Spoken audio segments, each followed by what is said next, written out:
7월 26일 수요일 아침 묵상 구약성경 예레미야 9장 17절에서 26절 헛된 자랑이라는 제목을 가지고 말씀을 살펴보겠습니다. 한번 따라해볼까요? 헛된 자랑? 쉽게 얘기해서 이거죠. 좀 자랑할 때 아니고 통곡할 때다. 이런 얘기잖아요. 그죠? 네. 근데 우리가 잘 들여다보면 우리가 뭘 자랑하죠? 주로? 우리가 자랑이라는 것을 들여다보면 그 사람들이 인생에서 추구하는 목표를 잘 드러내줘요. 그러니까 제가 목회를 하면서 목회가 성공하고 잘 되는 것을 자랑하면 저는 사실 예수 그리스도를 드러내려는 인생의 목표가 아닌 거예요. 사실은 저의 능력과 내가 얼마나 성공했는지를 드러내고 싶은 거지.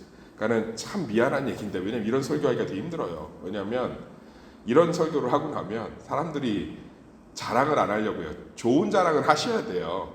그러니까 자녀가 합격하고 막 이러면 기뻐하고 해야 되는데 막 그런 걸 교회에서 되게 막 눈치 보는데 그게 가식이죠. 사실 좋은 일은 자랑해야 돼요. 다만 우리가 이제 한번 말씀을 통해서 들여다보자는 거죠. 그러니까 그 사람이 진짜 무엇을 자랑하는지를 보면 그 사람이 추구하는 인생의 목표가 있는데, 이 이스라엘 백성들이 지금 자랑하고 있는 게 뭐냐면 하나님을 자랑하고 있지 않아요. 하나님의 말씀은 그때도 얘기했지만 성전 창고 청소 도구함에 처박혀 있고, 얘네들이 뭘 자랑하고 있냐면 얘기했잖아요. 예루살렘 자랑하고 있고, 우리가 북이스라엘이 720년에 멸망하고 우리는 아직 안 멸망했으니까 한 140년 차이 난다고 그랬잖아요. 경제적 호황기 누리고 그거 자랑하고 있고, 시온 자랑하고 있고, 지네가 할례 받은 거 자랑하고 있고. 그러니까 사실 이스라엘 백성들을 하나님이 왜 택하셔서 출애굽했냐면 하나님을 자랑하라고, 예수 그리스도를 자랑하라고 우리 가운데 이스라엘 백성을 택하신 건데, 얘네들은 지금 하나님을 자랑하는 것은 관심이 하나도 없어요. 실제로는 자기 자신과 자기 자신의 능력과 잘됨을 자랑하는 것에 혈안이 돼 있죠. 그래서 얘기하잖아요. 자랑하지 마라. 너의 용맹을 자랑하지 말고 지혜를 자랑하지 말고 부를 자랑하지 마라. 왜? 망할 거니까. 17에서 18절에 그 얘기잖아요. 지금 울 때이지 웃을 때가 아니다. 니네 21절부터 22절 보세요. 얼마나 무섭습니까? 사망의 창문을 통해서 넘어오고, 그러니까 바벨론 군사들이 벌떼처럼 넘어와서 창문 다 깨고 들어와서 다 죽일 거고, 젊은 사람 늙은 사람 그냥 우두둑 떨어지게끔 다 죽일 거고, 하나도 남겨놓지 않을 거고. 정말 그래요. 남자는 아킬레스건을 다 끊어서 장애인을 만들고요, 여자들은 아예 다 임신하지 못하게 죽여버렸어요. 씨를 못 퍼뜨리게. 완전히 회파됐어요. 하나님이 포로를 남겨두지 않았으면 남유다는 지구상에서 없어요.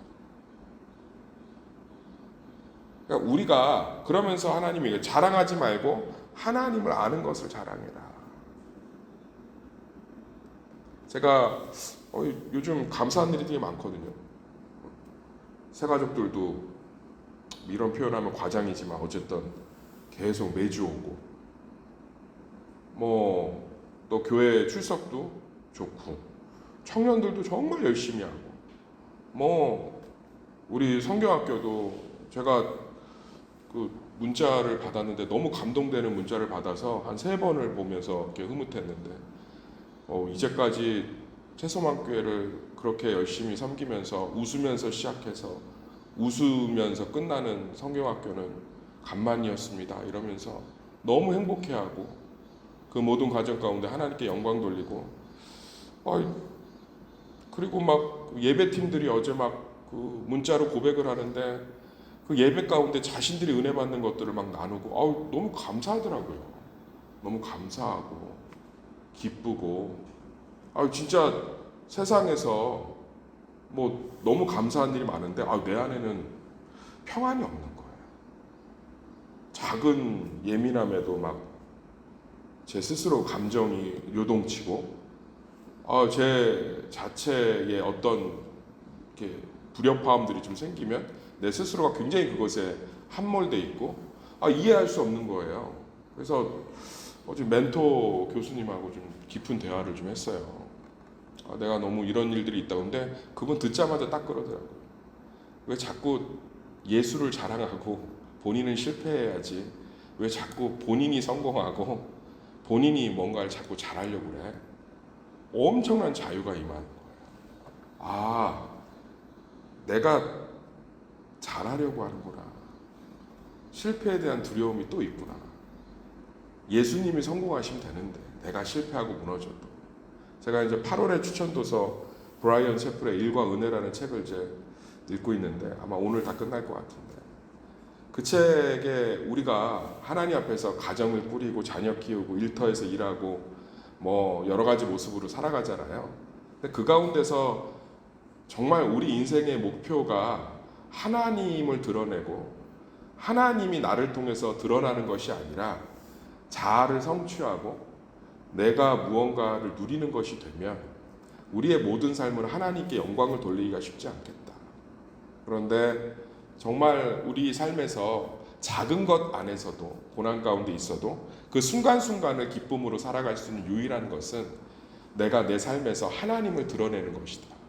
근데 오늘 예레미야 9장 17에서 26절이 똑같은 것 같아요. 김 목사인 제가 성도들이 변하고 성도들이 늘어나고 교회가 안정되고 예산이 풍성해지고 성경학교가 뜨거운 가운데 끝나는 게 제 인생의 목표가 돼서는 안 되는 거죠.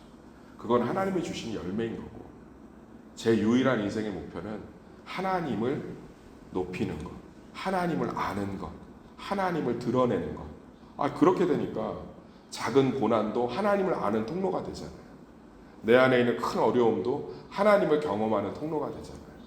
내 안에 있는 여러 가지 불안함과 염려도 하나님을 더 깊이 누릴 수 있는 계기가 되잖아요. 목표와 방향이 수정되니까 다시금 감사와 기쁨이 회복되는 것들을 경험할 수 있습니다. 헛된 자랑이죠. 나의 용맹스러움을 자랑하고 나의 잘됨을 자랑하고 나의 지혜를 자랑하지 말고 지금은 명철하여 하나님을 아는 것과 여호와의 사랑과 정의와 공의를 땅에 행하는 자인 줄 그 하나님의 성품과 그 하나님의 능력을 경험하는 것을 자랑하라는 거죠. 사랑하는 새벽 성도님들, 우리는 오늘 말씀을 통해서 한번 우리 인생의 목표를 잠깐 수정해 봤으면 좋겠습니다. 내 삶에 하나님을 드러내고 하나님을 자랑하는 것. 그러면 순간순간의 우리의 삶이 굉장히 다르게 와닿더라고요. 내가 이러한 상황 속에서 이러한 일들이 벌어졌을 때 순간순간 하나님을 드러내고 하나님이 내 인생의 목표가 되면 거기에 대한 제 태도가, 그 문제를 바라보는 시각이 달라지더라고요. 그러면서 얘기하는 거예요. 할례 같은 거 자랑하지 마라. 할례 받은 자나 안 받은 자나 다 죽을 거고, 애굽하고 유다하고 에돔하고 암몬 자손 모압 뭐 다 죽을 거다. 오직 누구만이 영원하죠? 푸른 시들고 꽃은 시드나 한 여호와의 말씀은 영원하리라 믿습니다. 하나님만이 영원하시잖아요. 하나님의 평가만이 남잖아요. 브라이언 채플 목사님의 일과 은혜라는 책 8월에 꼭 한번 읽어보시면 좋겠는데, 그분이 미국의 지금 최고의 설교자죠. 가장 핫한 목사님이에요. 옛날로 얘기하면 가장 핫했을 때 조용기 목사님, 가장 핫했을 때 옥하는 목사님, 그런 급이에요. 그분이 얼마나 많은 미국 사회에서 기독교 국가인데 많은 저명 인사들과 유명인들의 죽음을 장례했겠어요. 그분이 그런 얘기를 해요. 수많은 사람들이 한 줌의 무덤으로 갈 때 그 뒤에 그 사람들이 누렸던 부와 영광은 쫓아가지 않아요. 그러나 오직 그 인생 가운데 하나님을 높이고 드러낸 것만 남는 거죠. 그럼 우린 경건의 모습과 삶에 대한 태도가 달라지는 거예요. 예루살렘 바라보면서 크게 웃고, 시온 바라보면서 박수치고, 경제적인 호황 보면서 기뻐하고, 자신들이 할례 받은 자이기 때문에, 북이스라엘 할례 안 받았거든요. 여로보암 이후로 타락해서. 자신들은 할례 받은 자들로서의 자랑하는 것이 아니라 가난한 자를 도우면서 기뻐할 수 있고, 어려운 환경 속에서도 감사하는 것 자체가 감사할 수 있고, 작은 상처에도 그것을 품을 수 있고, 하나님이 원했던 이스라엘은 그랬던 것 같아요. 강하고 강성하고 위대한 것이 아니라 모든 상황에서도 하나님을 드러내고 하나님을 아는 것을 기뻐하는 제사장 나라가 되는 것이 하나님의 목표였던 것 같아요. 오늘 말씀을 통해서 오늘 하루 우리 인생의 목표를 살짝 수정해 보면 세상이 줄 수 없는 평강과 기쁨. 고난과 문제는 아직도 여전하지만 그 순간순간 하나님이 주신. 예. 정말 그 사람에게 내가 따뜻한 말 한마디 더 해줄 것. 저를 통해 하나님이 드러나니까. 예. 그러지 않을까 생각합니다. 오늘 말씀 이렇게 보면서 그 책에 한 가지 얘기가 나와요. 굉장히 그 고객들이 힘들게 하는 스튜어디스인데 너무 웃으면서 그 고객들을 끝까지 친절하게 끝까지 도와주고 비행기 상황이 아수라장이었는데 그런 스튜어디스, 유독 눈에 띄는 스튜어디스가 한 명 있어서 브라이언 채플 목사님이 물어봤대요. 당신을 당신 상사에게 추천하고 싶다. 이름이 뭐냐? 그랬더니 그분이 그렇게 얘기하더래요.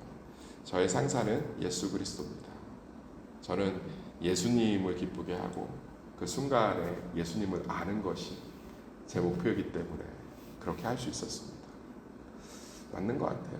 우리 삶의 목표가 화려한 시온, 탄탄한 예루살렘, 대단한 경제적인 부가 우리의 자랑이 아니라 정말 하나님을 아는 것과 그를 경험하는 것이 우리 인생의 자랑의 근거가 되기를 예수의 이름으로 축원합니다.